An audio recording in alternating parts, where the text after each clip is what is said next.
This is Guardian Radio, your station for up-to-the-minute news, intelligent, interactive, and engaging conversation. 96.9 FM. The views and opinions of the hosts and guests are their own and do not necessarily reflect the position of the management and staff of Guardian Network. You have to be strong in today's world. Keep your focus and up. You believe in how to achieve all your dreams. Keep moving forward. Never accept less than who you are. Live your best life. Be strong and free. It's the Hit Back with Nahaja Black. It's the Hit Back with Nahaja Black. It's the Hit Back with Nahaja Black. It's the Hit Back. The Hit Back with Nahaja Black is sponsored by the Cancer Treatment Centers of America, BTC, Baha Retreat and Spa, and J.S. Johnson.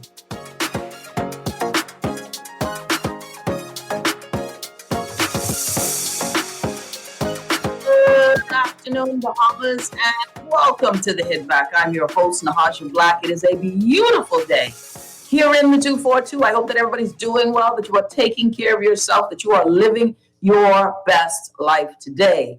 We got a full show for you today, jam-packed today. I had an interesting morning so far. I tell you, it's been a day. It's been a day. Phone been ringing off the hook. Story time. Well, I need to get my story time music. You got to get your story time music. My Young and the Restless theme song. But I think that YouTube and Facebook might, cancel me and whatnot. You never know with these things. They all kind of copyright claims on these things. Big show. When I say big show, maybe big is a stretch, but interesting show today. I got my good friend joining me all the way from wherever he is, C.A. Nuri. C.A., what's up, buddy? It's a pleasure, man. It's a big show, or it's a stretch. One of those things. Maybe big is an oversell. Let's not oversell today's show. No, don't oversell it. No, don't oversell it. But it's going to be a show then. Interesting. We like interesting. Interesting. All right. So we have for the lineup today, obviously, what I think a lot of people who are, follow us on social media, don't forget, like and subscribe to our YouTube channel and our Facebook page, please. You can go to Facebook, facebook.com/Nahaja Black Show. That's facebook.com/Nahaja Black Show. You can go on YouTube, like, subscribe, and get the notifications for every show we do live. We will air it. It will show up simultaneously. Get the notifications. Never miss a show. You can go to youtube.com and just search up Nahaja Black. Subscribe, like, share there. Obviously, you can always listen to the rerun on the station here at Guardian 96.9 FM. And you can also, we do have it where you can go to the website and there are the podcasts sitting there waiting for you. Never miss a show. There's no reason to miss a show. No reason to miss the Hit Back with Nahaja Black. We are everywhere trying our best to educate, inform, and entertain. Can I get sued for that? I feel like those words haven't been copywritten yet. They sound familiar. Like I know from another place. I know, but I mean, let's today is an interesting day. We are going to educate, inform, and entertain. Let's start off the bat with the entertaining stuff. Is it informative and entertaining? I don't know. So on Monday, I had a show that was supposedly to get the first side of the story. Obviously, people have heard about it. I was on vacation, minding my business, blah, blah, blah. We know the story, how it goes. We had Faye Thompson, who was to come on at the beginning of the show, CA. And I know you were listening. On Monday. And he was supposed to give his position, he and Boykin Smith. But Boykin, right before showtime, said, no, I didn't, whatever. He didn't make it. And then Faye Thompson came on. And then declared sub judice. He spoke with himself, being his lawyer, and another lawyer, and we ended up with a sub judice moment. And he wasn't willing to speak on his own topic. And that was an issue of contention for me, considering that wasn't what we agreed upon. Fine. He and I had our own sidebar hashing out of that because I was disciplined. You don't do stuff like that. And the story was done for me. But then this morning, so then Madam Kumalafe comes on after, and by all accounts, Many persons said that she did an excellent job. She eloquently stated their position, what went down from their side, their vantage point at this meeting. And then there were other people who said to me, Nahaja, but why does it even matter? The DNA is a third party. The DNA is fractured. They're shrinking. Why does the story even matter? And I say for the woman them, right? For the woman them, we continue on to make sure we get to the truth of the matter as a female leader. So we gotta, you gotta, for the woman them. Anyways, long story short, this morning I get the audio. So there's been CA. I don't know if you knew. Both sides said they had audio. Both sides were coming to me, Naj, you need to listen to this audio, but I can't give you the voice. I can't give you the recording. You got to come to my phone. And I was like, what kind of mid-age thing this is? Either you can trust me with it and then not get shared, or you won't, because we don't have gas for this kind of thing. And plus, it's COVID. You might have the Delta variant, but I digress. Anyways, in my inbox, so I get one to this morning. And, well, what a time. Just one. Just one. I asked for the other. They said, nah, they're going to, move on. They're going to be above board on this one. I think it's all funny. It's very hilarious. So I get one today. And because it was in a private meeting, and I have to use wisdom, we all have to use wisdom with this, there's a reason I cannot and I will not share it on air. By this time, though, I think the whole of Nassau got it, because people sharing it back to me. And so you're trying to figure out how that happened. But I digress. So I cannot air this clip on air for legal reasons. It was a private matter. You got to leave that one out there. But we can discuss it to a degree. This is what my attorney said. You can discuss what's on it. It's in the public domain. Can it be transcribed? It can be transcribed. Now, who's going to transcribe it for me? Okay. Someone should transcribe it. So let's give you a gist. I'll just say this, and I know you heard it, CA. I know you heard the audio. You heard yes. That it's a 6-minute clip, right? It started off the bat, very much an entertaining one. It confirms at the beginning what the leader, Madam Kumalafe, said, that Mr. Boykin Smith did walk up to the front, not told to do so uninvited when someone was on the floor, and you heard the crowd say, hold on, wait. I mean, big rustling in the crowd. Hold on, wait. Don't where you going? No, this is order. Then one fella says, I know Robert's rule. I flipping gone to school for Roberts. And it became a thing. It was a thing. It was like a whole thing. It was a thing. And I was like, whoa. Is it Roberts or Rawlings? I don't know. It's Robert's rules, man. I don't know. Don't add Roberts in this, man. This man. It was the what? The accent was thick. I couldn't understand what they was talking about. No. And I didn't know no Roberts. I know the Rollins them, though. They related to the Rolls. They changed their name. You're so shady. You need a lot of Jesus. You just shady, but we digress. Anyway. Yeah, right. So that ended up being, that was that. And then you heard whom we believe, based on the voice, was, because you heard Fane Thompson saying, allegedly, and I think that's him, how the audio sounded, that he can walk anywhere. He can go anywhere he wants to go, right? He can go anywhere he wants to go. And then they were like, no, he can't. And, that's the Robert's Rules thingy. We want order, blah, blah, blah. And so I was waiting for the lunch scene. I was waiting for what seemed like there would be this lunch, because the Madam Kumalafe said that she felt threatened that Fane Thompson lunged at her. And so she felt threatened, and then she was held back by the women of the party. Well, from what I heard in this voice note, there was never any conversation, and you can tell me if I missed it, never any conversation between her and Fane Thompson. Nowhere in that was there any conversation directed between she and Fane Thompson. Did I miss that? Did you hear of any conversation? I must wait for the video, because I cannot picture it in my mind, the lunging. If I had the video, I could actually see the lunging. But the audio did not suggest that. Yeah. Someone said, play it so we can believe you. Listen, you ain't got to, I don't have to play it for you to believe me. You gonna get it. By now, it's everywhere. So so what happened then was, now the whole place is in an uproar, because it seems as if, there was tension.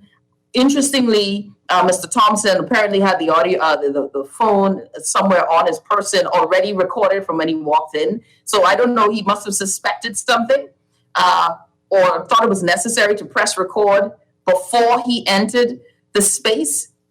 It reminds me of someone, a leader of another party. And that leader of another party stay recording people. You just don't speak to him in private because... Uh-oh. All right. I'm hoping the audio here. I'm hoping the audio. See, his audio just gone crazy. Hold on. Someone says, you can hear Mrs. Kumalafi say, excuse me. Fane Thompson said, don't say excuse me to me, an uproar, and then you can hear a physical scuffle. Ha! I don't know. I can't recall that part. Maybe it was there because what I heard next, and let's see if CA got his audio right. No, CA, the devil jump out in your audio, my boy. You need to come back in. We'll select and come again. Nah. Yeah, definitely audio. So this is one of those things where, and I'll let CA restart and come back in. So then you hear in this audio after that was this. So when you hear the whole process of, okay, he's allowed to walk in, and he's allowed, and speaking for Boykin, he's allowed to walk in and whatnot. This is where you see the tension starts to build. Because it does seem, and from what was said, he's getting hacked. You might be right. From what was said by Madam Kumalafe, indeed, Boykin did walk up, and he was seemingly out of order in doing so. So that the question of were they there to cause an uproar? Were they there to cause this sort of friction? That's the argument that is being presented, right? So, but the part where there's this lunge or where there was this interaction, you don't hear that between Fane Thompson and Madam Kumalafe. So that's where, in this audio, where I am, saying, okay, I don't see what she was talking about, feeling threatened for her life. But what you do hear then is that one of the advisors, one of her right hand, Mr. Ambristas, allegedly sounds like him, like based on the voice, sounds like it was one of her persons saying, let's wrap the meeting up. And then you hear Fane Thompson saying, no, you guys called me for the meeting, right? You guys called us to be here. You can't wrap it up. Then boom, scuffle happened. We're going to use the word scuffle because it sounded like he get rough right up. It sounded like Lois shirt was getting pulled together and rough up in the corners. Cecil, I don't know. I think it was from what I heard, it kind of corroborated Fane Thompson's account that he was attacked, but we don't know. It's alleged because you didn't see it. You can hear the scuffling. But definitely, Nahaja, we need like Fane Thompson to actually call in, right? But definitely this recording reminds me, and hopefully you can hear me. Fane calling now. Okay. Oh, there you go. I'll yield. Oh, just listen. Okay, let's go. Okay. Fane, you're on the line. Good afternoon, Nahaja. Good afternoon, Bahamalan. Good afternoon. What's up?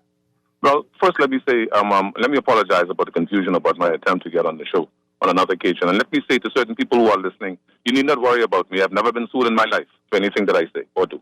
And I won't put anybody in that position. And in particular, my baby sister, Nahaja Black. Now, having said that, what you have is a record of an event. It is the only record, but for another record I'm announcing on your show that I do have. When we went to this meeting, we were concerned for our physical safety. Not we, I was. I communicated to my friend Omar Smith. Omar, forgive me for calling your name. And I said, Omar, shall I carry or shall we carry security? Omar said, Fane, no, not to worry about it. It was funny. It was a joke. Our concern that we have the meeting on Zoom was born of the fact that what we saw on a WhatsApp call were the remonstrations of a very angry leader. The remonstrations, and the word remonstrations, Ms. Komalafi, please check the definition. We saw the remonstrations, which meant that there seemed to be some protests in the room about us actually not appearing, but appearing by Zoom. The issue was the constitutionality of her position as leader of the party. That was the point that I was to address. The lead, by Boykin had another presentation he wanted to make. He wanted to use his laptop. That in itself was, for some reason, a contentious issue. Well, once we got there, the tape will show. At no time, please, let me speak to every Bahamian woman that I love dearly, my 5 women in my life, my mother, my 3 daughters, my granddaughter, Kyrie, and let me speak to the Bahamian women who I have loved and those who don't love me no more. I have never in my life disrespected a woman to the point of anger or lunging at them. My God, it was the biggest lie from the pits of hell. Having said that, let me continue. Once we got there, I recognized how steamy the room was. For some reason, as soon as we sat, and I was sitting when this happened, but I was sitting catty corner to the leadership table. And the leadership table was the deputy leader and the leader. I was sitting catty corner to them because every time something happened vis-a-vis a boycott or some point I raised, the room literally at the back went up. And it was the roar of disapproval by certain people in the room. I said to myself, now, I'll tell you what, you can either be a punk or a man. You came here because they invited you to speak, and I said, well, let me try to speak. As I continued trying to speak, being concerned for my safety, what I did was I actually stood up. And as I stood up, I was driven against the wall by DJ Carroll, the chaplain of the party. I'm talking it straight now. It ain't no lies. And for all the principals in Guardian Radio, you are covered. This is a barrister speaking now. I was driven against the wall by DJ Carroll, amongst other persons. I don't even know who they are. Hold on, wait. 1 second, Finn. Hold on. Okay, because I have to ask this. I have to ask this now before you go any further, because you had an opportunity to say all of this on Monday. I get you. And I'm actually saying it now. What happened on Monday? What happened on Monday essentially was this. And forgive me again, I'm Nahaja. And I see you in the by my people on air. What happened was I felt that I ought to have had the last word. Nahaja, it was not your mistake. It was not your fault. You should have made it clear. I know it wasn't my fault. It was the way in which the show was organized that made me feel that from a tactical point of view, let her put her case in air, and then I will come back. Because you see, I knew what I had in my possession. When I tell people I have something, I don't unfold. They did not know that the entire event was recorded, not just by me, and not just one recording. There are multiple recordings from persons in that room, not just by me. And I'm telling you that the time will come when this will unfold. Anyhow, the recording will show you. I never spoke to her. I never spoke to the leader. I've never called her a dog. I've never had a communication with her. You never called her a... Listen, okay, hold on. I promise you, I will very quickly. I don't want to be too long, because I know you have a lot of people who want to call in. I never said to her during that meeting, you are a dog. Never. In fact, I never spoke to Arenthia Komalafe that day. Later on, the evening, after the big event took place, I left. I was shuffled out by two men that I remember. One, Zhivago Black. Let me stop the names. Two young men shuffled me out. One who was very concerned for my safety and walked me to make sure I got out of there safely. At no time did I speak to the leader. It was later on, after I got out, that the deputy leader called me and asked me to have a conversation with him about some issues. I don't know what they were. I kid you. I plead guilty. I plead guilty to using some choice language. I plead guilty to being very upset. I plead guilty to being hurt. I plead guilty for being terrified. And I reacted. I never spoke to Arenthia Komalafe. It is a tale from that part of hell. It is not true. It never happened. The audio confirms my story. It is unfortunate it has had to have gotten here. And I can explain how the history as to how we got into that room that day. I can explain that history. But I don't want to do that. Let me ask you this before I let you. Why? Okay, because I remember our first conversation. Yeah. On Monday, you said sub judice. You said that you could not speak on this, but you're speaking on it now. Okay, are you not filing? Are you not? Is this not going into court? I have not filed a document yet. I said this matter could become sub judice. I have not filed any documents yet, to be fair to Guardian Radio and to everybody who is responsible. I have not filed documents. We have instructed counsel. We have not been advised yet. When the event takes place, that will be a public announcement, which I'm going to leave right there. That's going to be a public announcement. So what I'm trying to say is, at no time was any violence visited upon the leader. At no time was the leader lunged at by me. And I invite anyone who wants to tell the truth to step forward and tell the truth. I wasn't close enough to the leader to lunge at her. I was about 2 or 3 steps or 2 or 3 rows of people behind from the point where she sat. There was no lunging at her. That's manifestly false. I'm amazed that it actually was said. It was said because, again, the audio confirms that. There's no exchange between us. I was in that room for no more than 4 minutes when I was physically set upon by, again, I'm going to be careful, operatives of the leader of the Democratic National Alliance, including family members and friends. Let me say family members. Let me restrict it. The room was with the incitement to to derision against myself and persons who were trying to take a point had already been set. When he walked in, the room was thick with murmuring. It was difficult for me initially to find somewhere to sit. I realized then that this was a place where perhaps I need to just speak and get out. Now that's something that other people will confirm at another time. All right, let me let one last that. question before I let you go because we got to take a break. Two quick questions, Fane. Why was the meeting called in the first place? And it was secondly, why did you decide to record it? Felt the need that it needed to be recorded? And thirdly, if you can remember, what type of adjudication that you're trying to pursue? What is it? What is the charges or possible charges that you plan to bring forward? Okay, the action, I don't really want to talk too much about the action because, again, Guardian Radio's lawyers are listening to this conversation. I understand what's going on here. First, let me say that I reserve my rights. Now, C.A. Nuri, if you want to speak to me about that, you're my family, you're my friend. You could call me and I'll explain in detail. And watch my Facebook page. But having said that, why did I feel the need to take the recording device in? Once I hit the meeting, I had spoken to some friends of mine earlier, and I said to them, listen, I have a sense of ill ease. I said, should I get security? I said to the gentleman, I said to the guy, let's get security. One of them laughed at it. They thought it was funny. I mean, I won't call his name. He thought it was funny. My instinct was right. When I was walking in, by instinct, the barrister in me, and God knows that I understand my history in this country, but the barrister in me said, Fane Thompson, cover yourself. I turned the device on. As I walked in, they did not know that my device in my upper left-hand pocket was running. From the minute I walked in, and to the minute two young men, one who was almost near tears, walked me out, the recording device was on. I have no difficulty in saying that. Had I not had that on, you would not have heard this truth. You would not have heard this truth. This is the truth that I share with you because I love Orinthia Komalafe, but she's not fit to be leader of the DNA. Now, okay, well, I mean, now you love, this is a weird relationship. You love Orinthia. Oh, I do. And I love the women of this country. I have fought for them. Before I engage in conflict, Nahaja, I walk away. Girlfriends of mine will tell you, I walk away. I will run away from a conflict with a woman. I literally have done that before. And those who are listening to me know it to be the truth. Let me ask you the last thing before I walk away from stress. I do not insult Bahamian women. I have 5 important Bahamian women in my family. Let me ask you, Fane. Are you trying, the first person say, and folks say they believe you, others say that, you were there to sabotage. One of the things that was said by the leader of the DNA, and we're going to, trust me, this is not going to be one of those belabored conversations with the DNA after this or the situation here after this. It won't be belabored. But I have to ask, because she said something that was interesting. She said that persons have been planted in the party. Were you a plant, Fane? Were you a plant? Were you someone who was there to sabotage the DNA?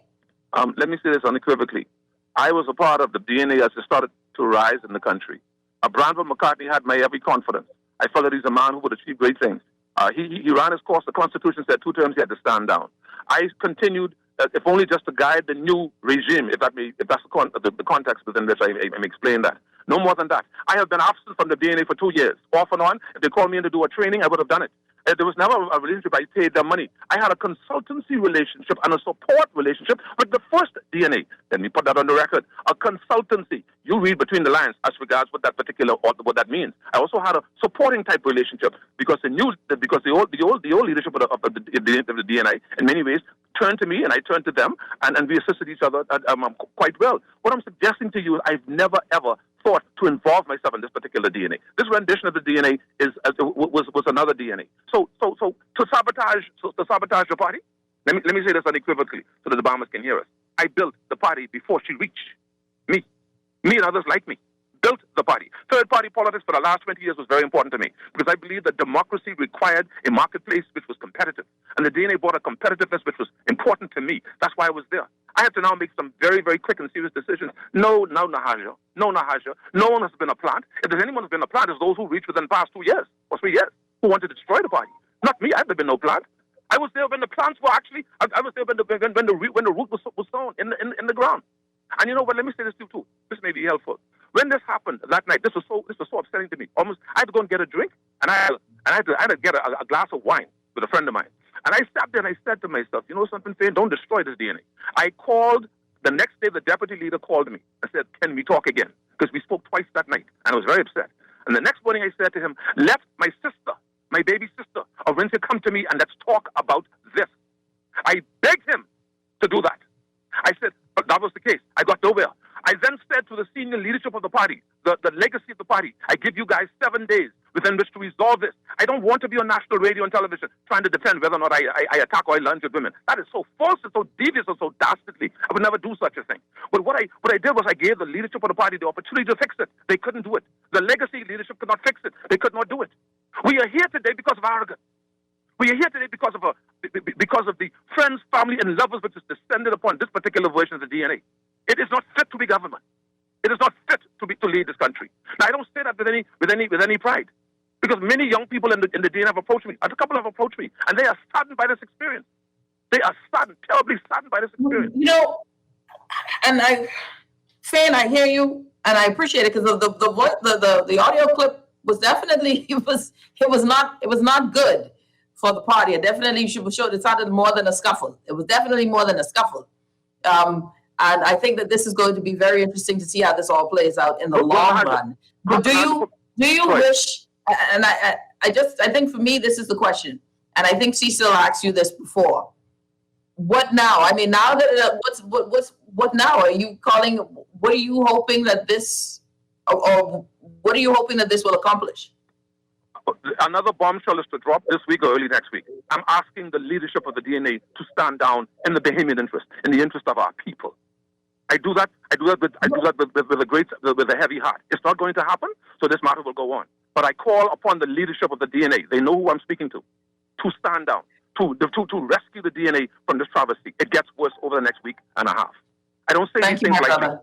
I don't say these things lightly. And I also want to say that I have options. I was involved in third party politics after the PLP, the CDR, now the DNA. The last 2 years, not really very little activity. I have to decide what's good for Faye Thompson. And if it means that I must protect my constitutional rights to move about, to not be detained, to not be attacked by way of a trespass to my person, exacted upon me and another member in that particular room that night, then I'm going to protect my rights. I call upon those who believe in the Bahamas to listen to those who are prepared to speak. There are a number of people who are coming out now, and they're going to come out more and more and more and more. And I'm telling you, it will become untenable within a week or two for the present leader of the DNA to continue. It will become untenable. Thank you, my brother. I appreciate the call in. It's a surprise. Thank you so much. Thank you. All right. Well, that was something. That was Cecil. I'm a little uneasy with the word bombshell. You know, I think of court bombshell is get you sued. And threats to get you sued and get you locked up and now in charges. Yeah. Bombshell is a real word. People look at it as a threatening word. But I understand Faye Thompson's passion. He is a defender of alternative parties. This is who he is, right? I feel just from listening to him speak that he is hurt. He is hurt because he takes this alternative passion and building this deepening democracy in this vein personally, and I think that emotions are involved. I think emotions are involved, and I'm hoping that in 7 good days, that passions are calmed, and that they are able to come together and decide to move forward, even move forward together or move forward separately. And I wait for the passing of the 7 good days. The 7 good, but brother say another bombshell. Listen, I think that there's enough bombs with this one. Let's just move on, move forward, eh? But I understand. I feel it's hurt. The audio tape was not favorable. It didn't paint the DNA in a good light. Something did happen. You can definitely there was something did happen. Strong altercation. You could hear a scuffle in the background, and I understand. I like scuffle. We're gonna take a break. We can't use the word scuffle. No, I like the word scuffle. I think it's okay. We can use the word scuffle. Definitely, some type of scuffle happening in the background. Most unfortunate. But let's take a break. Hold that thought. We got to go to break. You're listening to the Hit Back with Nahaja, Black Guardian Radio 96.9 FM. We'll be back right after this.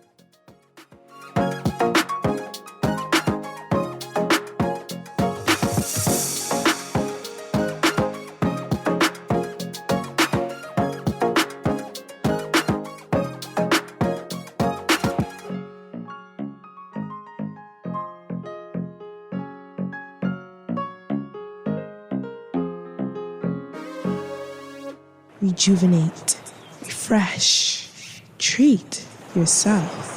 Immerse yourself in total comfort. Pamper yourself. After all, you're worth it. Relax. Rid yourself of all life's stresses. At Baja Retreat Anti-Aging Spa, you will find everything you need to enhance your body and spirit. Call today at 323-6711 and begin your journey to serenity at Baja Retreat Anti-Aging Spa. Enjoy an elevated mobile experience with BTC, giving you unlimited talk for the best conversations, unlimited data for all your online fun, and unlimited roaming to stay connected while overseas. For just $50 per line. Unlock unlimited mobile talk, data, and roaming when you sign up for BTC Superfast Fiber Internet with speed starting at 100 megabits per second. Enjoy more great savings and value. Upgrade or sign up today. Visit any BTC store or btcbahamas.com. Conditions apply. When I got prostate cancer, my family didn't know if I was going to live.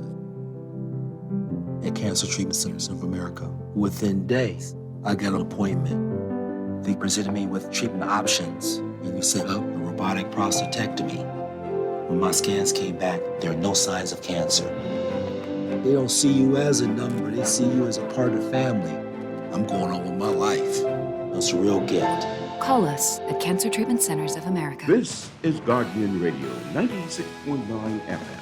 Fresh news, smart talk, all day. This is Guardian Radio 96.9 FM, Nassau, Bahamas. It's the hit back with Nahaja Black.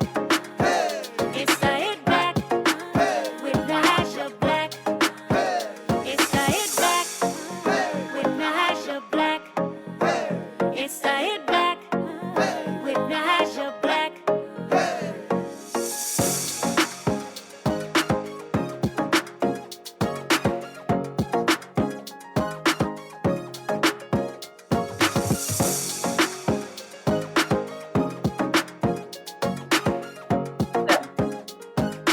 The hit back with Nahaja Black, Guardian Radio 96.9 FM. What a time, y'all. My phone, Cecil, my phone is blowing up, my boy. Just some person said, we're tired of this BS and sent me another audio clip. Woo, child, and I haven't had that's got a chance to snip it. And so you could hear what sounds like, boy, listen, you know, this is. You mean the blues? The sound like blues? Oh, no. This is now countering Fane. Man, this is good. This is getting too much, man. This getting too much back and forth. I'll tell you, especially for a third party. Let's talk with the PLP and the F&M. They got the drama. PLP and F&M. I still want the video from Code Smith and whoever's fight there back in the day. Oh, Gibson. But that's another thing. Yeah. Listen, I mean, we still imagine if we had video then, that would have been fancy. Karate chops and jumbo kicks, and then if we had video of Loretta putting a smack down on good Mr. Rollins. We saw the swollen face in the imprint. The 5 finger, the Buddha's palm is what Loretta Butler did to young Mr. Rollins. He's a good guy. Shout out to Andre. I really like him. He's a friend. Yeah, man. Yeah. So I will say this, and when I tell you, blowing up, someone says, I want to hear that. Yeah, no, I want to too. I couldn't hear it during the break. It was quick. So leave them third party people alone. Yeah. No, let them fight amongst themselves now. But at the same time, look, this is what is sad to me. If you're just tuning in, you're listening to the Hit Back with Nahaja Black, Guardian Radio 96.9 FM, streaming live on YouTube and Facebook.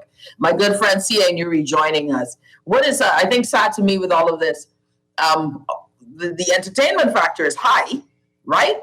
But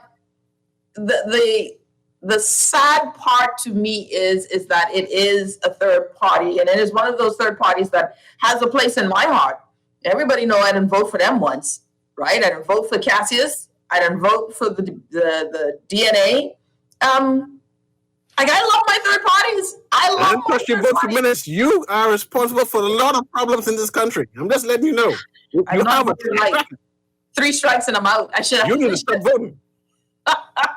Should my citizenship be revoked? Something needs to happen. I'm just saying, it's a trend with you. Because this is what the sad part about it is. You listening to that recording, and I have the other one that just came to my phone, so I got to figure out Someone says, Nahaja, you and Fain is fence opposite. Listen, the sad part about it is, who pays my bill other than my husband and Jesus? Child, I owe nobody owes me anything. No party could buy me. I just say that, right? So one of the things that I think is sad for me in all of this is that it is not a good look for the party that is in its third term. And this and something Kumalafe said that I agree with. These parties, all parties have this sort of infighting. Yes. Do they have literal fighting? I don't think so. Maybe they do. Well, of course they do, because we know about Coach Smith. They do. And history shows that. Yeah, and history shows that. So there is that level of fighting, right? That this happens.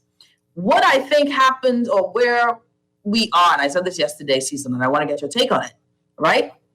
What I am concerned about is, what do people think about something like this, right? When we are looking at the landscape of our country, when we're looking at the politics of the country, and I don't know what to do when it comes to voting. I don't know what to do I'm still back to that place I was 5 years ago, undecided. And, I figured I decided on what I ain't going to do this lot. But, I don't know how this paints the picture. Folks who I've spoken to outside of the circle saying that it doesn't look good. It doesn't feel good. It doesn't give them confidence, right? But this doesn't bother me much, Nahaja. I understand what the DNA is. It's an alternative party that is building.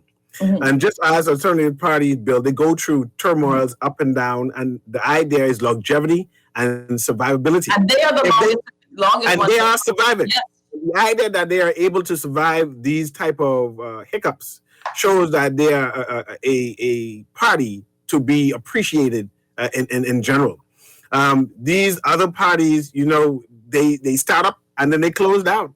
So the idea that the DNA continues to fight on and attract certain people to support them shows that the party should be respected. Yeah. Well, of course the party needs to be respected. Of course the party needs to be respected because it's been here. It's been here. And I think too, for me, the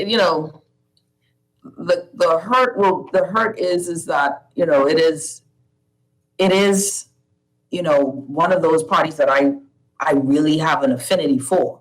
Don't know if I'll vote for, but I have an affinity for. And so this is that challenge where for me, who's a lover of the independent or the third party voice, you don't want to see things like this get out in the public sphere where it will paint a negative picture.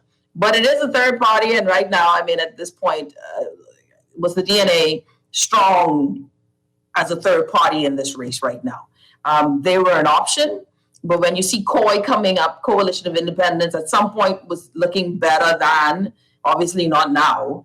I think Coalition has lost a lot of ground as well. So, my God, look at Ali McIntosh's group of the Bahamas Constitution Party. They were said to have won 2 debates, right? So they had a win. And then there's this whole thing, they're on the... I give up. I don't even have the energy to dispense with all of this. I think it's just too much. Can the third party just rise up and do their thing and give me an option, please? Or else I'll be voting. I don't even know who's in my constituency right now. All I know is Minnis is the running on the ballot. Yes. That's all I got. That's all I got. That's all I got. And that's all you need to know, right? Yeah. That's all I know for sure. And people who are in denial, can I just say, I like third parties who are in denial. Because there's a lot of denial. A lot of denial on their strength and their capacity to win. But we have the confidence too. They all believe they'll win the general election. But the only thing you do, the speaker said he's in it to win it yesterday. The Speaker of the House said he's in it to win it as an independent candidate. You got to support that. Yes. You got to support that when Baraku Malafe says, when I asked, are you ready? Yes. What else would I say? Of course they're ready, right? Do we have all of our candidates for the seats? Do they? Do you know? Oh, the DNA? Yeah. Not as yet. Romy Duncombe, someone said, as you know very well, Romy Duncombe running in. I don't know who running in. Ronnie, R-O-N-I. But go ahead. Ronnie? Yeah. Someone says, Miss Coy Strong. Oh, Lord, here we go. The bots reach. Obviously, you don't know the temperature on the ground. You're probably right. All right. So we got some other stuff. C.A. Nuri, my good friend, joining me on the show, said Koi is strong. Koi is strong. We obviously don't know the temperature on the ground. The DNA is strong. You know, definitely don't know the temperature on the ground there. DNA is strong. Koi is strong. I don't know what the other said, but they're strong. Done and done. Okay? Someone says Nahaja must be lost. Koi is strong. So this is where we have. This is where we at right now. All of it is, are they going to make it? We'll see how strong it is. Right? I love politics. This political season is going to be fire. CA, let's go on now. Next thing in the ballot. Did you hear? I have some concerns.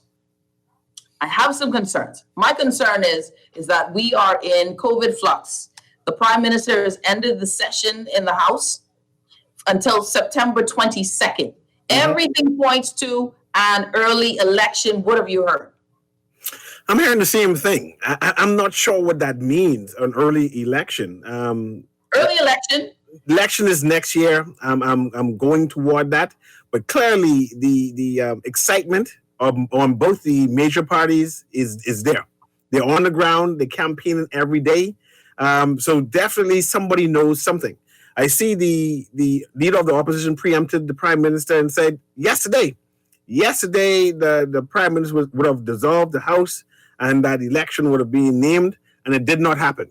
And the Prime Minister came back and said, that man doesn't know what he's talking about. Only me one know. When the judgment will come, right? But that does not negate from the point whereas that we are preparing, the opposition is preparing, and if the Prime Minister decides to call the election between now and September, it means that the leader of the opposition is right.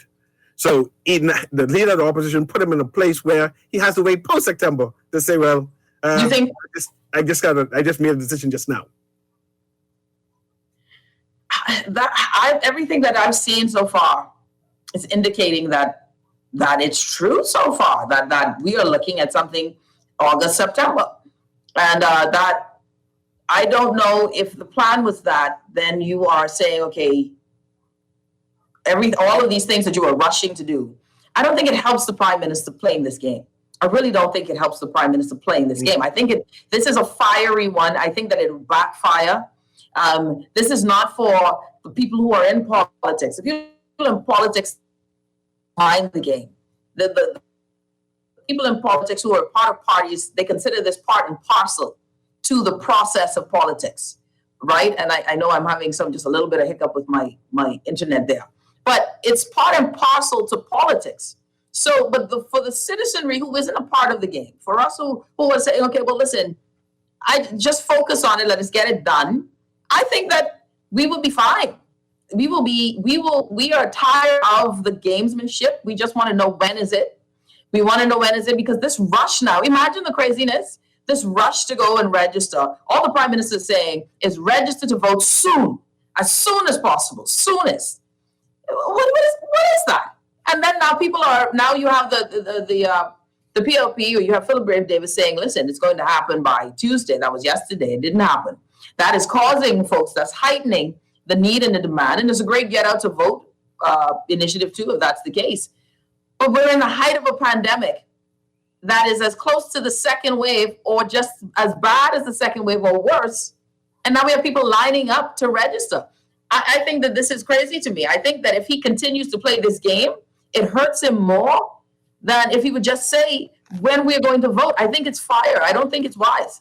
I agree with you, actually. And it can backfire, especially if he does make any announcement anytime in the immediate future. It means that the opposition was correct and that he tarried a bit because he was shamed. And that would be most unfortunate. I think he's shame. I really do think he's, I think it's a waste of our resources. As someone says, the Accommodating Authority promised fixed dates for elections. And at this point, are we surprised even? I'm not even surprised. What I'm disappointed is that people are dying. The Prime Minister can't give us a straight answer on what is going on. Do we have you understand how simple questions are just not getting answered. And we're talking politics like this is the season. We're now in political election mode. We've suspended the House for 13 weeks. There's legislation that was promised that hasn't even been tabled or that has been brought to the floor, but has been shelved and not passed.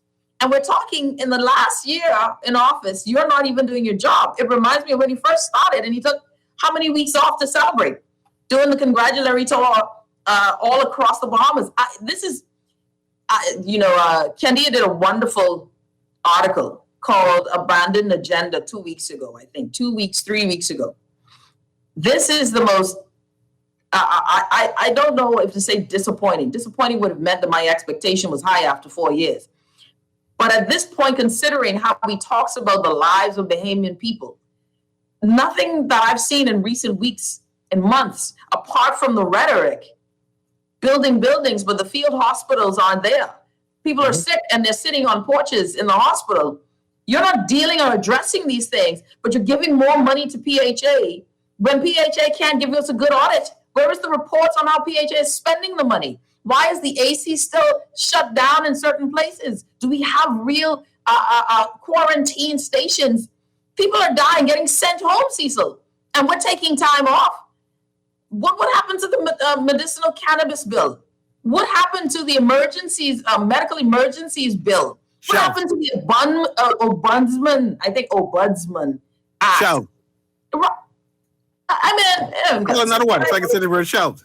I think there's a lot more. I just got to remember them, right? Because everything is shelved, and then the emergency orders are supposed to. My frustration is that now we're in the political heat of politics season. So the trolls are intact, fake accounts are intact. So money is being spent on social media. Sam mentions e-government. Well, that's a whole other thing. E-government. What's your take? The Prime Minister needs a new mandate. That means election must be called soon in order to get a new mandate so the country go forward. Clearly, we would need to borrow some money soon in order to bolster up our economy. And I believe these foreign entities are concerned about what will happen in the future in terms if the government changes. So I believe the Prime Minister needs to secure that in order to get access to more funds, in order to put in place these plans and operations that he has in the back burner. So when that's the narrative said, don't worry, election is next year, I cannot believe that. I cannot believe that because clearly there's a need for us to make some crucial decisions so that we can pick up some stones and build our economy better. So I believe election is immediate, and I see election before the end of the year. I see election before September, before schools open. Well, it would be good if I'm honestly, I'm there to ring the bell. You're just ready. You're tired. Let's ring it. Get it over with. Let's just get it out of the way. Let's get the new mandate. Let's see what the Bahamian people want now. Let's see what they want now, right? If the Bahamian people decide that they want the F&M again, then you know what? I got to shut up. We all got to shut up and just go with it. For the next 5 years, definitely. Yeah. For the next, 6 months, because everything after the honeymoon of 6 months, you finish, right? That's the honeymoon period over. And if it's the PLP, then you do the same. You move on. You give them 6 months grace, and then you start to ask these tough questions. What are we doing? What are you doing? If it's the DNA, if it's the coalition, whatever it is, let's get this out of the way. Let the Bahamian people make a decision, and then we move forward. I think we're just twirling around. The Prime Minister's lost a lot of I think he's lost the feel. I need some F&M to tell me that they feel on the ground, like the Koi people and DNA, that they're on the ground. They're strong on the ground. Have you heard any F&M say we're strong on the ground? There are a number of F&Ms who are on the ground, but I don't think they're actively campaigning as in contrast to the PLP. The PLP is on the ground and they are touching everybody left, right, and centers. You can see that their machinery, their war room, as they call it, is in operation. And you see that money is being spent. I'm not necessarily sure that the F&M is equating that and matching that as yet, right? You see individual F&Ms who understand the suggestion of the Prime Minister and is now working to secure their seats, especially the new candidates. But that passion, that commitment, that oomph is not being. I haven't felt it or seen it for the FNM party as yet. Yeah, and I think that's where this is going to be interesting to see how this plays out. But guess what? We have coming on the other side of the 5 o'clock news hour, Dr. Dwayne Sands. We're going to be joined back with CA Dury, but we got my good friend, Dr. Dwayne Sands, joining us. We're going to be talking about COVID. We're going to be talking about really the state of healthcare right now. Former Minister. And Nahaja, ask about the field hospitals. We need one or two people. It's a panic now. I'm concerned. I am concerned. So you need to ask Dwayne Sands some tough questions. Not those baby questions you gave him the last time. No. I want to know about the field hospitals. I want to know how the narrative changed. That usually it's how the hospitals running. That's why these people were dying from comorbidities from COVID. And now the narrative changed that it's the vaccine or lack of the vaccine. Oh, yeah. Ask him about that, please. Yeah. We got to ask him. Let's see what he gives us now, because he's now on the ticket. I got to see if Doc's still straight, if he's a candid fellow. Let's see what he's saying. Yeah. You're listening to The Hit Back with Nahaja, Black Guardian Radio, 96.9 FM. We will be back right after this.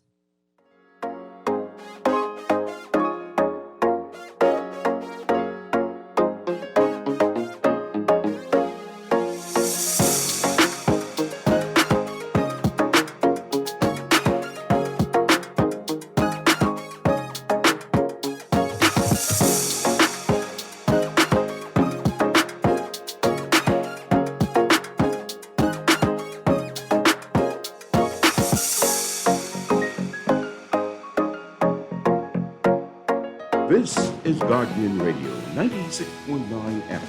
Fresh news, smart talk, all day. You're listening to the Guardian News Network. Good afternoon, everyone. I'm Taylor Ferguson. Here's what's making news. Thank you so much for tuning in. Prime Minister Dr. Hubert Minnis announcing today he will soon have a lot more to say about the recent spike in COVID-19 cases as he stressed the need for residents to get vaccinated. Ladies and gentlemen, to restore our economy and our country, more Bahamians must be vaccinated. Deputy Prime Minister Desmond Bannister accusing Progressive Liberal Party leader Philip Davis of causing unnecessary panic when he said over the weekend the House of Assembly would be dissolved this week. Hundreds of Bahamians lined up outside voter registration centers on New Providence and Grand Bahama for hours on Monday to register or change their address. The Prime Minister already said it. He's the only one who knows when election day is.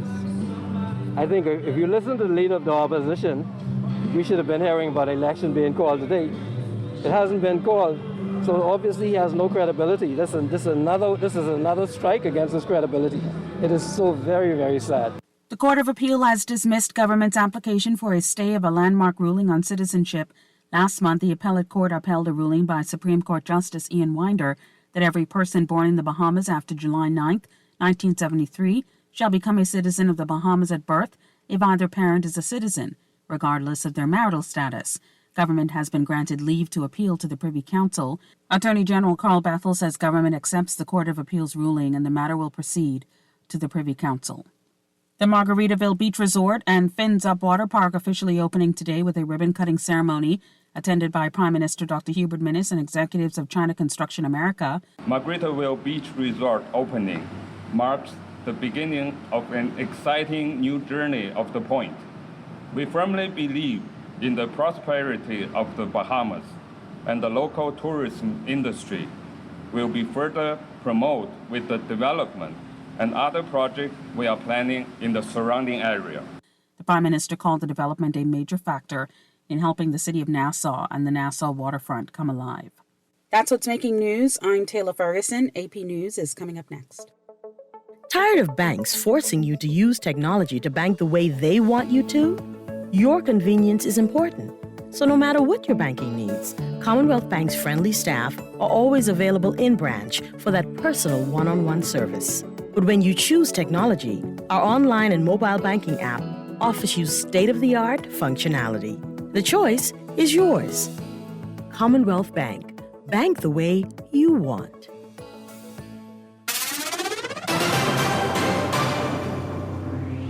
Coronavirus update. I'm Tim McGuire with an AP News Minute. 2 days after Canada announced the border with the U.S. will be open to fully vaccinated travelers from the States on August 9th, the Department of Homeland Security says the land borders with both Canada and Mexico will remain closed to non-essential travel until at least August 21st.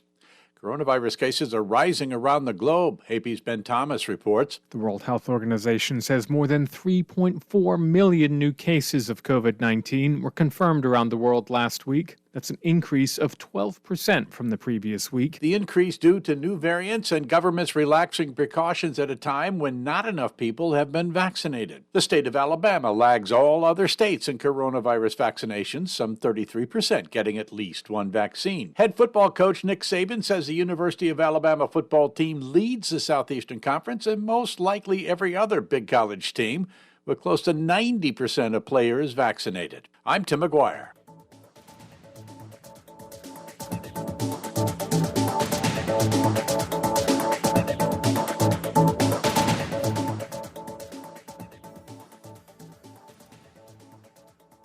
This is Guardian Radio 96.9 FM. Fresh news, smart talk, all day. It's the hit back with Nahaja Black. It's the hit back with Nahaja Black. It's the hit back with Nahaja Black. It's the hit back with Nahaja Black. We're listening to the Hit Back with Nahaja Black, Guardian Radio 96.9 FM. It's a beautiful day, y'all. A beautiful day to be alive. For a lot of us who are dealing with, some folks, we got some things that we're dealing with in terms of finances, family, health, and stay in prayer, be encouraged. These things are trivial things compared to your personal lives, personal aspirations. It is important to know what's going on in your country, and it's very good to get entertained once in a while, change your mindset, and that's what the talk of the show has been so far. My good friend C.A. Nuri is joining me today, but I want to bring on, while C.A. just waits a few seconds, I want to bring on none other than the illustrious, my good beige friend, Dr. Dwayne Sands. Doc, how are you? Right here, beige, boy. You've been talking to my wife. She's called me beige too, So how was the Ain't nothing wrong with beige. The vacation was fantastic, Doc. You got all these people lining up to co-host or to host this show. This must be like a prime slot in the afternoon. Well, listen, next time, you can decide as a political person if you want to host the show, but I think that the station would charge a fee. Just throw that out there. Just throw that out there. But all right, Doc. No, thank you. Let's talk, Doc. There's some serious stuff going on, of course. Whilst on vacation, things have not changed in the positive when it comes to COVID, but actually in the negative when it comes to COVID-19 and our health with this pandemic. A lot of things have been said, weird things have been said, like there's two wars on COVID, the two pandemics, one for the vaccinated and one for the unvaccinated. Weird statements have been said. And in particular, that was said by our Prime Minister. I want to start off first and foremost.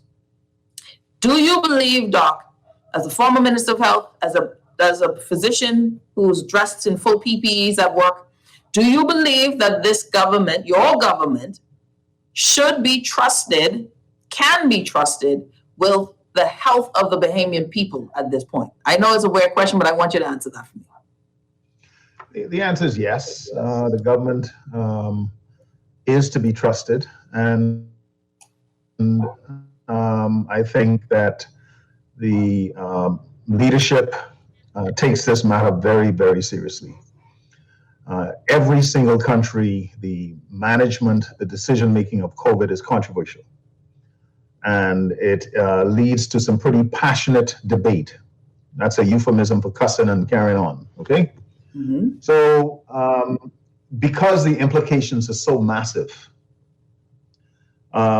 people can get very, very expressive when decisions are made that they think are not appropriate, or if the basis for that decision making is not laid out adequately. And so certainly I want to posit that one of the challenges we have right now is that the raw data on which decision making is being made has not been shared enough with the public. And so it leads to tremendous speculative commentary as to why things are being done and why they're not being done or how they're being done, et cetera. And this is an opportunity now for us to change that by being more transparent, by opening up the information, by providing data about what percentage of people that are hospitalized are vaccinated, what percentage of people that are dying were vaccinated, what percentage of people were not vaccinated, and so on and so forth. I think the more information we provide that people don't have to beg for or search for, and then if we say on the following basis, this is what we're going to do. Now, I mightn't agree with you, but now, hey, you said to me that if such and such happens, then this will follow. I got to give you a bly. But I think this is, we're now deep into the third wave, and it's getting worse. There are opportunities now for demonstrating yet again that we remain, cognizant of what's going on and able to keep this very much under control. Well, with what you mentioned there, if you're just tuning in, Dr. Dwayne Sands joining us on the show, then what you're saying is now we have an opportunity to present and provide more data. Now we do. Is there, because it's been a long time since we've had any press conferences on this matter, and we know that the numbers have increased. The now we do, is that from your position? And that's unfortunate. Because I hear you, Doc, and are you speaking? Can you speak? You're no longer the health minister, so obviously I know you cannot speak for what your decision or from a position of saying, I know this is what we're going to do. But I think that really where we are is you're saying stuff. We know where Dwayne Sands stands. Is Dwayne Sands saying that there will be more transparency because you've heard that there is going to be more transparency? Because there is an issue that we haven't had that in this process. I can assure you that the comments that I make publicly, that my colleagues hear them as well. Now, there may be differences in terms of the tone that is used in camera than is used publicly. But, we are all in this together. Whether we like it, don't like it, every single one of us. And, I am not trying to suggest that we should hold hands and sing Kumbaya, right? But literally, if there is any issue that does not lend itself well to politics, it is health and safety. And so as much as we have seen around the world where the politics of COVID has been a powerful political issue, it is typically to the detriment of the people when it's politicized. And so what now needs to happen as we go into an election is that the PLP and the FNM and the DNA and the Coalition of Independents and whomever, the BDM or whomever, we need to sit down and define a code of conduct. We need to define how you can or how you should and will interact with the public while you have 100 cases a day and 93 people in hospital, 13 of them in the intensive care unit, and where we are about to eclipse officially the greatest number of deaths in many, many months. And all of that said, if you're just tuning in, Dr. Dwayne Sands, all of that said, Doc, many are concerned that we are not, the fact that the Prime Minister said he will have more to say on this with COVID and its rise in numbers soon.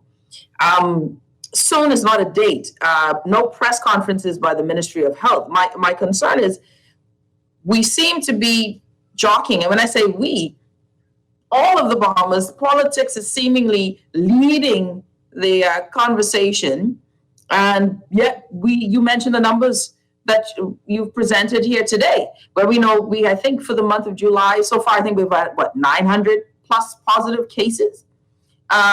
So I'm concerned that there isn't enough intention or attention being placed on this matter. And we're talking about campaigning, being on the ground. The issue of confidence for me, I think, is really lacking here with this administration. I don't see what you're saying and what other physicians are stressing in the hospital. Well, let me put it to you this way. It is impossible as politicians to ignore this. This is arguably the single greatest issue in the Bahamas right now. It is overarching. It impacts everything. It impacts the economy. It impacts employment. It impacts tourism, healthcare. We could go on and on. Education, whether our children are going to be able to go back to school.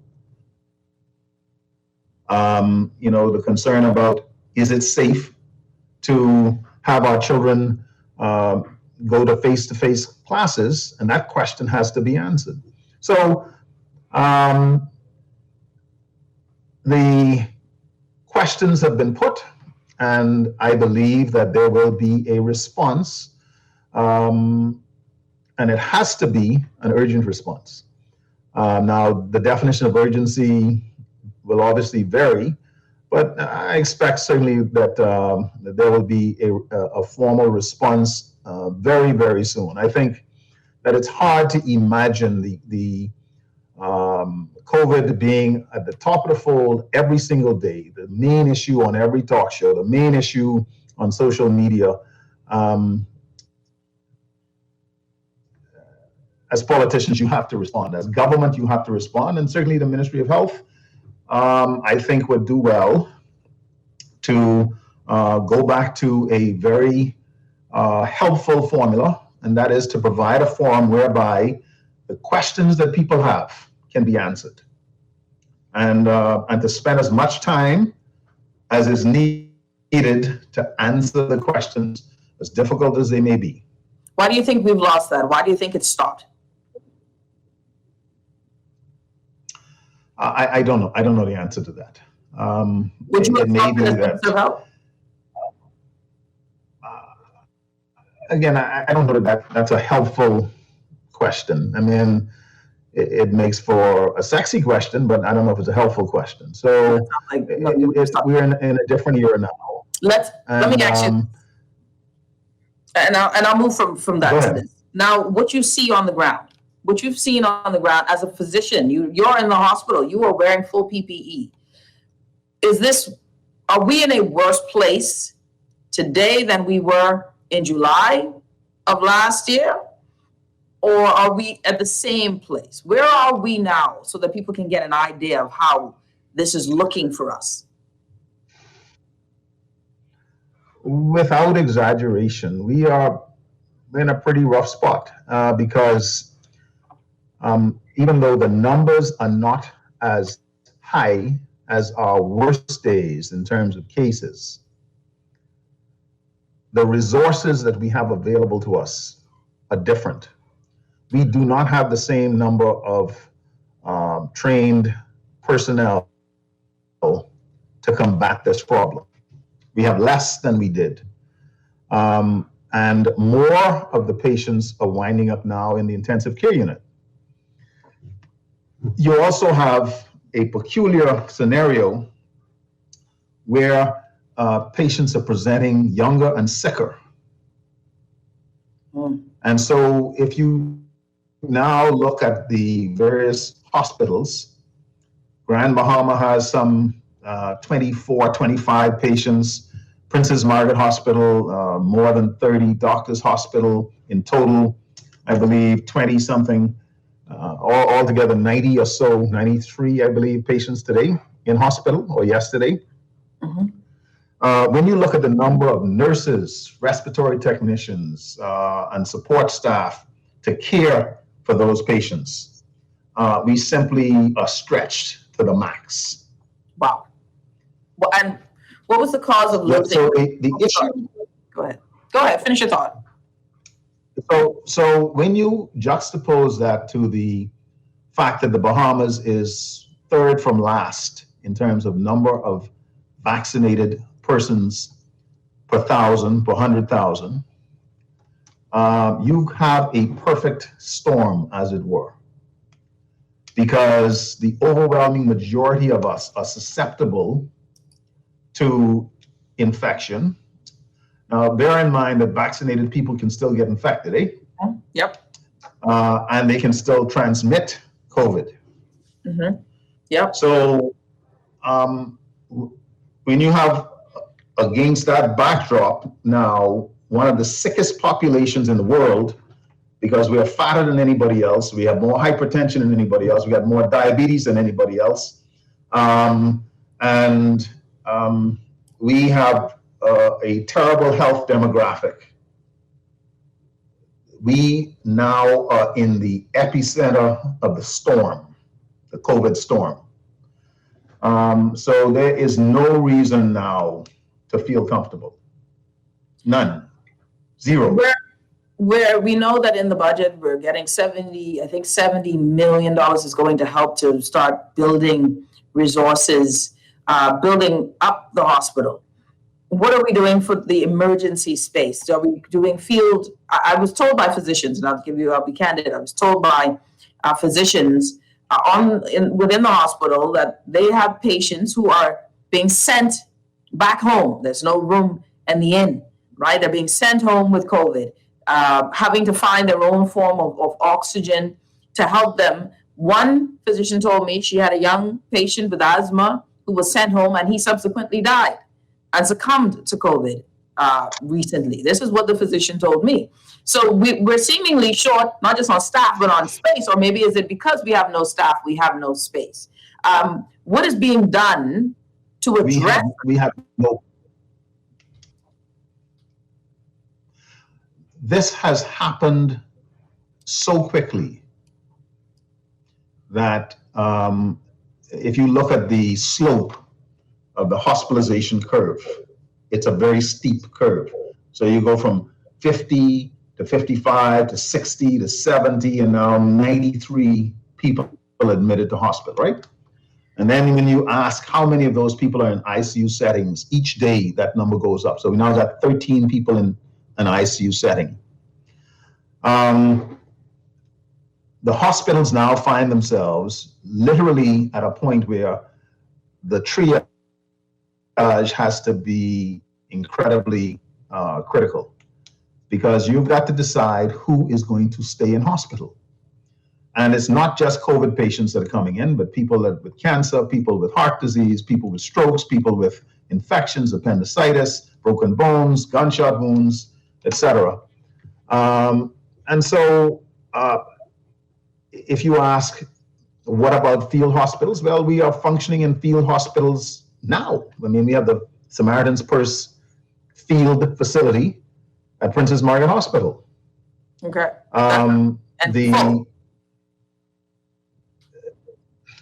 Yeah, I mean, you now have expansion of the Doctors Hospital West facility. And if you look in Grand Bahama, the numbers that I believe I heard was 17 and 7. And, you know, the cases keep coming.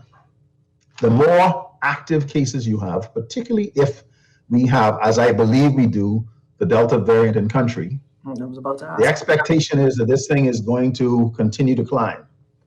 And it cannot be business as usual. So public health measures of social distancing, hand washing, sanitization, avoiding large crowds, and so on and so forth, We have to adopt that every time, all the time. Whether, and I've said this before, whether you take more draconian action, obviously that decision is made by a different body, a different power than me. But we're not far from that now. Yeah, and that's what I'm afraid We're of. talking about new problems. That's all. Yeah. And go ahead, finish. I think we all have to understand that the economic resurgence that we are enjoying, people are starting to breathe. Maybe, I can work again because the hotels are full and taxi cabs have fares and so on and so forth. And people are breathing here again, and beach vendors can start to function. The only way that's going to continue is if we keep COVID as low as possible. And so every single one of us have to take this thing as our personal responsibility. But, and I agree with you on that, Doc. And I also know that we are hearing as a part of the narrative is that we need to get vaccinated. We all need to get vaccinated. But we also know as Bahamians that there is no vaccines. There is not sufficient supply, that even if every Bahamian today decided that they wanted to get vaccinated, then that strategy will not work. So we're pushing that strategy. You want to add something to that before I move to the point? My question? Yeah, I think, the expectation is that the next tranche of AstraZeneca vaccine will arrive in country on the 26th of July. Today is the 21st of July. They have turned down the clip or the rate of vaccination to second dose only. Mm-hmm. And that is problematic. It is an unfortunate reality that we have vaccine nationalism, and you have vaccines rotting in many countries, and poorer countries, less powerful countries, scrapping to try and get vaccines. Mm-hmm. It's a problem. Hopefully next week, once vaccines are again here, we will adopt an approach that is empathetic, supportive, compassionate towards people that have concerns and fears, the vaccine hesitant I'm talking about, mm-hmm. that we adopt some strategies to deal with their very real concerns, as opposed to calling people stupid and saying that, hey, you just need to get over it. We're going to have to reach out, because nobody's safe until everybody's safe. And I want to access on that point. Even if we bring in, and what's supposed to come in, we were told it's supposed to come in. We haven't really heard the final date. I think it's supposed to be 55 or 50 odd thousand doses of the vaccine. Is that the number that is correct? Somewhere in that number? Yeah. If I recall, the next tranche, and I stand to be corrected, is an additional, I think, 35,000 doses, in which we have to give 5,000 doses back to Antigua and Barbuda, and then 55,000 doses of Pfizer before the end of August. And we don't know exactly when in August we will get the doses of Pfizer. And all of those vaccines an additional 80, let's say 80,000. All right. And that's yes. Each one of those are 2 doses. So potentially you can now get us up to 20%, which is still a far cry away from the 70% adult vaccination goal that seems to be the number that is the sweet spot. Exactly. And now, and I'm sorry, Doc, and I don't mean to, forgive me for interrupting, but I wanted to get to this just to this question in mind. Even with this additional number, we are still far from herd immunity. What else should the government be doing? Should the health officials be doing? We are bringing in guests that are coming in who are told you don't have to take a PCR test.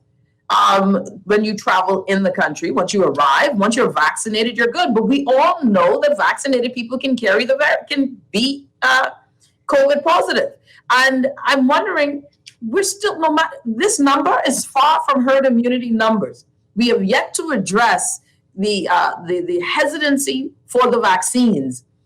There must be another strategy than telling people get vaccinated when you know there is not enough vaccines that will be in the country that will help you solve this problem of people dying, getting sick. What am I missing, Doc? Maybe I missed something in one of your good meetings. How is this this problem? So the decision making is very fluid, and what was an excellent approach when the numbers were down at 30, 20 cases a day and far fewer people were in hospital and essentially no people were in ICU. And there was a time recently, a month ago or so, 5-6 weeks ago, when units were empty, okay, or just about empty. And at that point, the decisions certainly seem not only appropriate, but progressive and forward-thinking.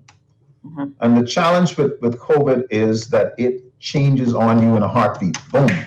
So, we're talking about the Delta variant. Chile now, I believe, has the Lambda variant, and they are seeing some peculiar things.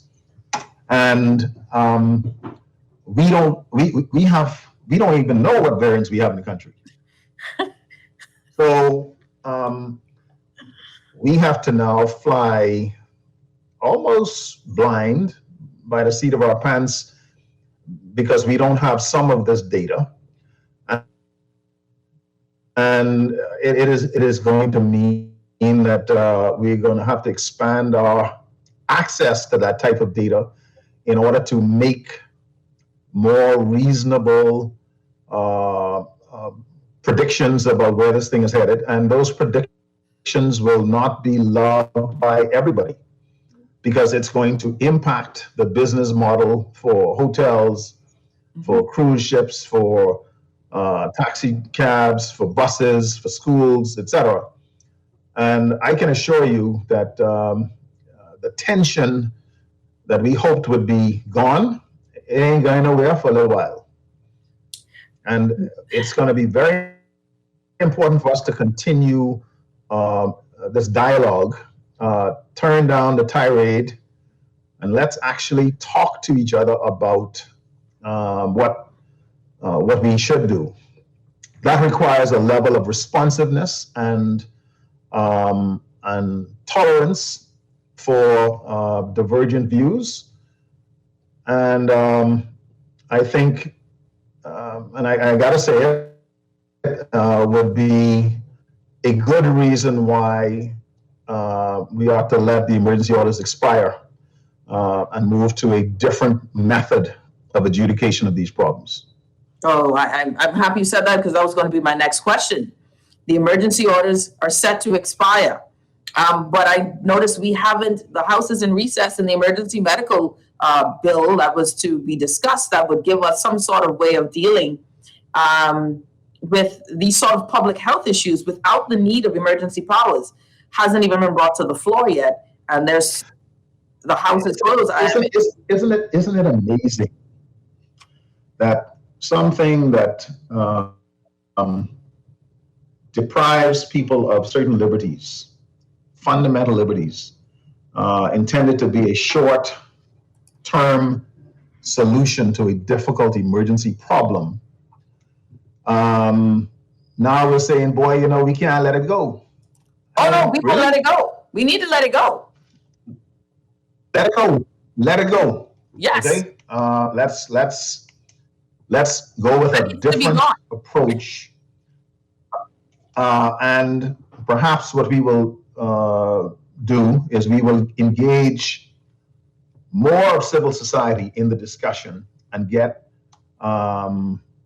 in a very open and transparent way the views of the Chamber of Commerce and the views of the church and the views of the ordinary man and woman on the street. Because then you can't hide and say, when it works, boy, I had that idea. But when it doesn't work, we got to make some decisions. We are watching the UK throw all caution to the wind, say, damn the torpedoes. And it'll be interesting to see how that experiment with their level of vaccination works. My prediction is that they are not going to stay as open as they are for long. Australia right now, 80% of the country is locked down. So this thing is very fluid because these variants, they can wreak havoc. Yeah, and we don't know which variants are in country. 2 more questions before I let you go. There's this talk of mixing vaccines.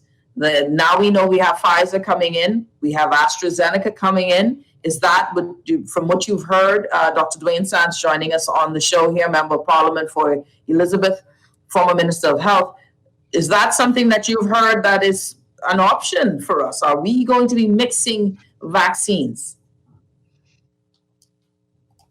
I think we are. This is very fluid. I mean, we are getting these studies, these reports, these recommendations. Some of them are coming from the wrong place, the manufacturers. They say that no fisherman causes fish stink, right? That's so right. Pfizer is saying, hey, you need a 3rd shot. And immediately the FDA and the CDC said, no. People don't need a 3rd shot. But I will say now that I think it is not, I think it's a pretty attractive idea to complete the AstraZeneca cycle of 2 shots and then follow that up with another different vaccine to promote a stronger immunity. Now, that's an idea, okay? That's an idea. It hasn't been tested. We don't know what the side effects of that approach would be, but it seems as if, given the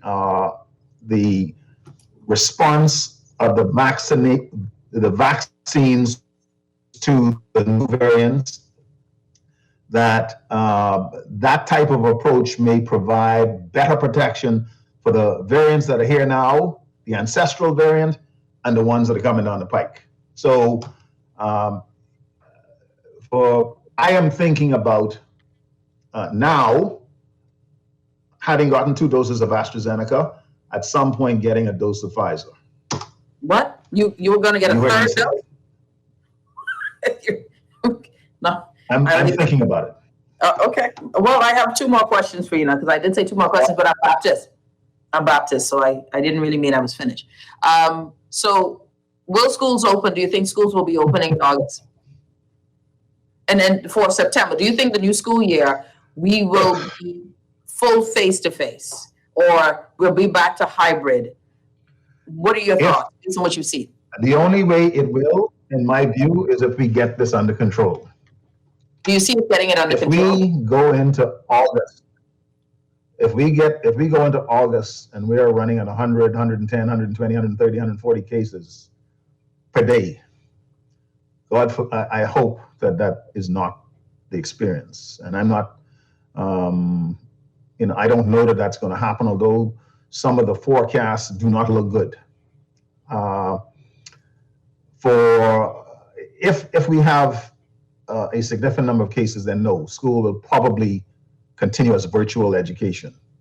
So there's a lot on the line, and from the competent authority down to the smallest boy and girl in this country, I think we all need to know what role we individually have to play.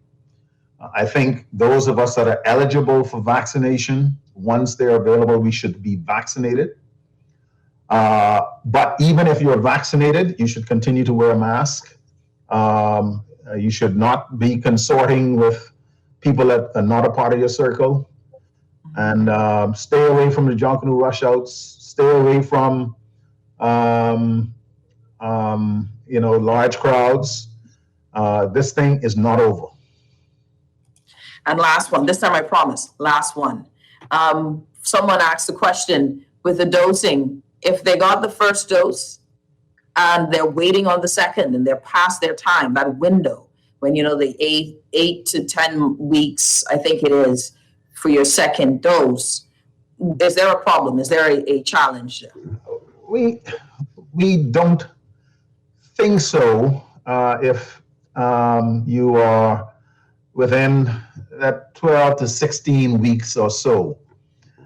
And that is one of the reasons why the COVID vaccination task force has emphasized second doses with no less than 8 weeks typically, so that we don't run into the situation where people get out of that window, right? But, again, you're asking very, very important questions, and sometimes you just have to say, I don't know. We don't know. And we would like to find out because the implications for behavior are real. People, a question asked, should we impose, strong positions or rules like France? I don't think we're there. We certainly, I think we should continue to use carrots as opposed to sticks, that we need to do much better on our education campaign and information campaign. And we're going to need to hold some very candid sessions so that people can hear both sides, or all the sides, and have their concerns addressed. And I think we now need to move a part of this campaign into the hands of the primary care physicians and healthcare workers that people trust.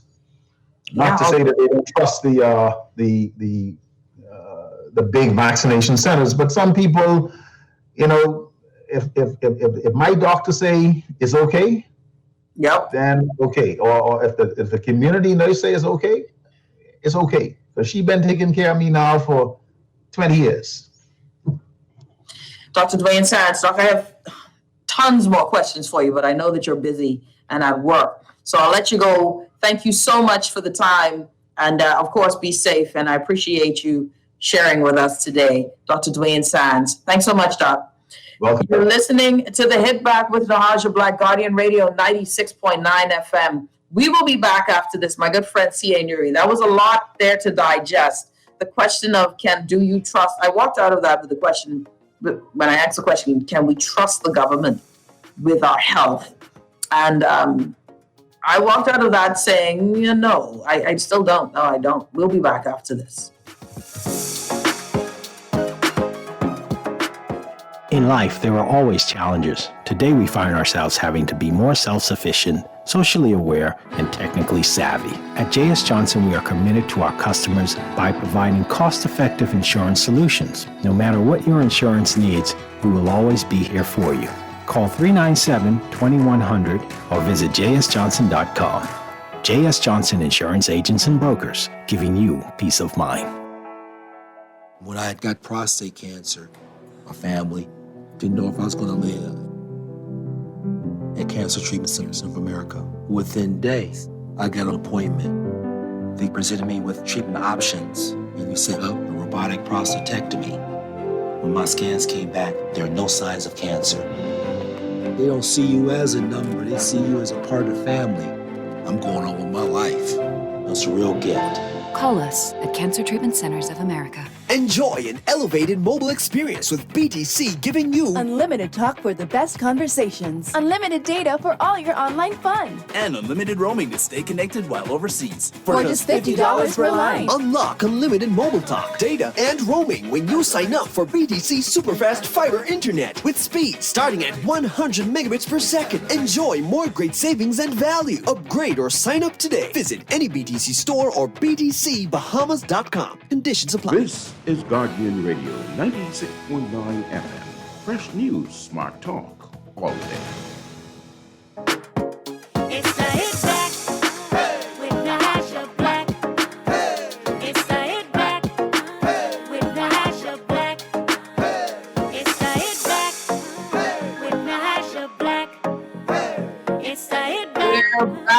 listening to the Hit Back with Nahaja Black Guardian Radio 96.9 FM. My good friend C.A. Nuri joining me. C.A., we just had Dr. Dwayne Sands join us on the show. What were your thoughts on his comments? It's time. Let me fix my mic. Is it better? Yeah, better. It's a sobering conversation, especially knowing that we still in the middle of the pandemic. And it doesn't seem as if the pandemic is over for a certain group of. Mm-hmm. Okay, we lost you, CA. You're talking and I can't hear you anymore. Can't hear you anymore. No, I don't know. But they're just waiting for you to mess with our lives. Hey, they were just waiting. But while CA tries to get himself back in order, I'll continue with that thought because I think it is sobering. And CA, let me know when you're backstage and ready to go. I think it is sobering what Dr. Dwayne Sands shared with us. And the reason why I think it is sobering is that what I've been hearing, ladies and gentlemen, is that we are far from out of the woods. This is from the physicians and the nurses. This is from your EMTs. These are the people, the numbers we get are from people who are sick enough to go to the hospital. Again, we're doing PCR and antigen tests, right? We are not out of the woods, but the PCR test is not in the poor people's pockets. Folks who are ending up with poor health care and who are, and I really do believe that this is a disease that is adversely affecting those who don't have access, those who don't have means to get quality health care. This is very concerning to me because I told y'all, even with my family members, when they got sick and ended up in the hospital due to COVID, I had the benefit of knowing people. So when I had one of my kinfolk sitting out on the porch with oxygen and, then being put in and shuttled in hours later, almost into the next morning, because I couldn't reach but people who I knew, they had to wait until the next morning to be seen. And then they've gotten worse because no one had actually checked on them. If I didn't have the access to someone like a Dr. Dwayne Sands, where would my family be? And that's the God's honest truth. That's what is happening. And that is a sad state of affairs. The COVID variant, COVID itself, is not new to us. We are 18 months in. And we are doing weird stuff because even as we talk about it, and I see my friend, I think he's ready to go. Ken, say something. Can you hear me now? I can hear you now. Even though, CA, that we need the financial support with people. You can't say, as the Prime Minister, the lives of Bahamian people are important. But when you're asked about real, tangible information and data, I'll get back to you. I'll make a statement on this soon. And you can't have a Ministry of Health that is not doing daily or even at best weekly updates and ask people where they're getting the COVID information from. They can't tell you exactly where to get it. And let's go to BIS. What? This would be something that there's, I'm very concerned and disappointed. And I want to get your thoughts. I feel your frustration and I appreciate it. But like I said, the Dr. Sands interview allowed me to appreciate the fact that we are still in the midst of the COVID. And for a brief moment, I assumed that COVID was over for a particular group of people, and only that a certain section of people, a cross-section of people, were still at risk. Mm-hmm. But hearing that conversation, and clearly the entire Bahamas needs to be on alert, that we all are vulnerable, and that one person sick means the entire nation is impacted and it is in fact sick. And I am concerned about school opening. Listening to him talk about this Delta variant, which we're not sure is in countries yet. I'm not sure if our children can go to school come September, right? Definitely, it does seem at this present time that it will be a virtual education platform. And I think that conversation needs to be had, and getting Bahamian parents used to the idea and now having them start to facilitate the tools needed or that may be needed. There, I see again come September, there'll be a number of students who will be short laptops and devices, and we'll be going through the same problems that we went through before. But if we start the conversation now, start the inventory now of what we need, what we do not have, what is necessary and required to have a face-to-face, have a virtual learning, a platform. Perhaps we will enter it with a more variety and a more comfortable position, and we need to continue to have such conversations. Yeah, and I mean urgency, right? The matter of urgency. We're talking, the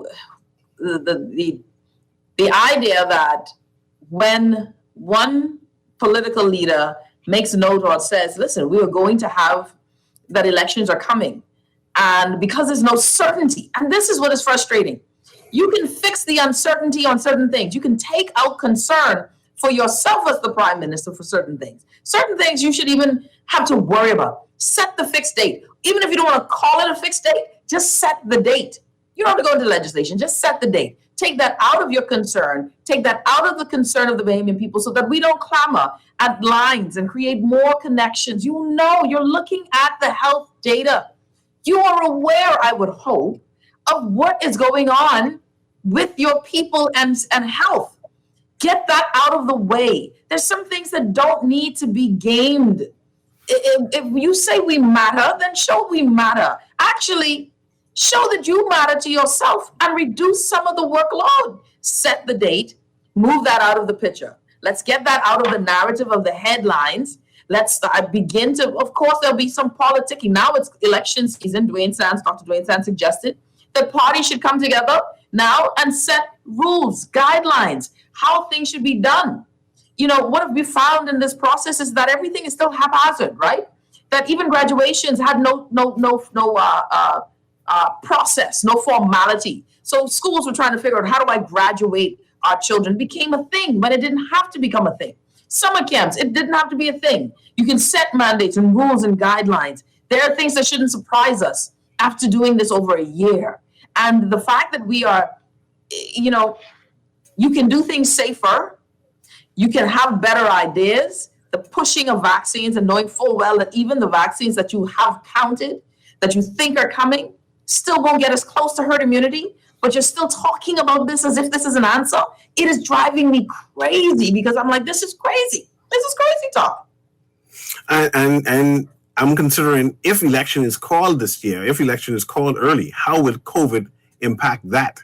I know there are long lines to go and register, right? Especially when you're closing the ballots and you see that people are close to each other. You see that we use the same pencil to mark the ballot. We see that we use paper and all of these things, the commonality of these things is a concern.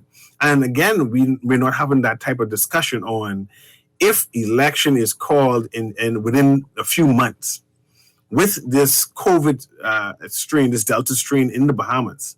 How will it impact the election and moving forward, the counting of the ballots? See, all of that is a concern, and no one is having that conversation to make me feel comfortable, make me feel that the democracy is secured in the Bahamas, and to make me feel that they're at least thinking out of the box and coming up with a discussion. It seems as if it's going to be last minute, and then hopefully a haphazard decision is made, as I say, hopefully, but a decision is made, and I am concerned about that. Yeah. Please ask. So I can't imagine hearing political ads on my TV every day going into another year. That's true. Look, it has been, and it will be a process. 274 was the number yesterday of deaths. 22, I think, are under investigation. The House has really, they're on a break until September 22nd. We have so many things that have yet to be promised in this legislative era, a budget that has just gone through, and people are wondering what is its executive action, what is its purpose in this time. A lot of signage is out, parties are politicking, the trolls are loose, but people are still sick and dying. The economy and the numbers for tourism to me are a mirage. because we have a lot of folks who are coming in a short term because of a promise that is short term, which are these home porting of ships. What happens after their weeks are done? What happens then? What is that plan? Is that one of the reasons why we call it early, knowing full well that this is only for a promised time, and then after that we go down in economic return. So all of these things are happening. We're letting people in country without being vaccinated, and that's why I said with the cruise ship when we were on Serenity, I appreciated that they in turn did their own testing of every passenger, and then throughout the cruise made sure that we all were not just socially distant within your group, but if you joined the table in your group, they wanted to make sure they could contact trace where you've been. And they would still spot check and temperature check. They were still doing these things. We are not giving that confidence up in this country and actually downplaying in a certain way what is going on in the healthcare sector. But we're going to party on, right? We're going to party on. We're going to have big funerals. We're going to have big parties on the weekend at clubs where obviously people are outside partying and not social distancing, and nothing is going to come of it. Nothing is going to come of it. And so let go of your powers. And it is what it is. It is what it is. Come August, the emergency orders is suspended. And then we just have to deal with living with COVID. We still see the Junkanoo groups, 400, 500 strong, without masks, blowing horns. It is who we are, right? And there's no repercussion. There was no call of the Junkanoo leader to say, hey, what you did yesterday, stop, right?